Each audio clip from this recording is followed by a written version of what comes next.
Hello viewers, আপনি যদি অনলাইনে ই পাসপোর্টের জন্য আবেদন করে থাকেন এবং আপনার পাসপোর্ট বর্তমানে কোন প্রক্রিয়াধীন অবস্থায় আছে সেটি দেখতে চান, তাহলে আপনার ফোনের যে কোনো একটি ব্রাউজারে চলে যেতে হবে।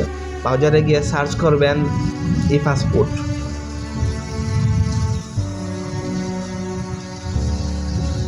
এই পাসপোর্ট সার্চ করার পরে আপনারা এরকম একটি ইন্টারফেস পাবেন, সেখানে একটি ক্লিক করবেন।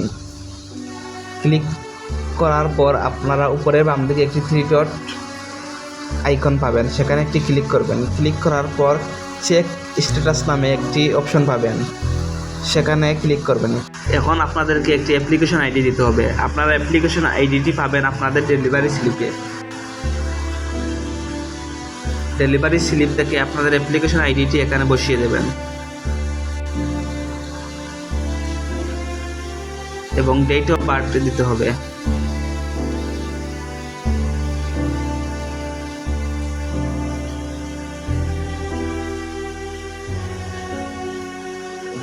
অ্যাপ্লিকেশন আইডি এবং ডেট অফ বার্থ দেওয়ার পর আপনারা দিতে হবে আই এম ওমেন। এখানে ক্লিক করে চেক করার পর আপনাদেরকে এরকম একটি ইন্টারফেসে নিয়ে আসবে এবং দেখা যাবে যে আমাদের এই পাসপোর্টটি বর্তমানে পুলিশ ক্লিয়ারেন্সে পেন্ডিং অবস্থায় আছে। তো আপনারা চাইলে এরকম আপনাদের এই পাসপোর্টটি বর্তমানে কোন প্রক্রিয়াধীন আছে সেটি দেখতে পারবেন।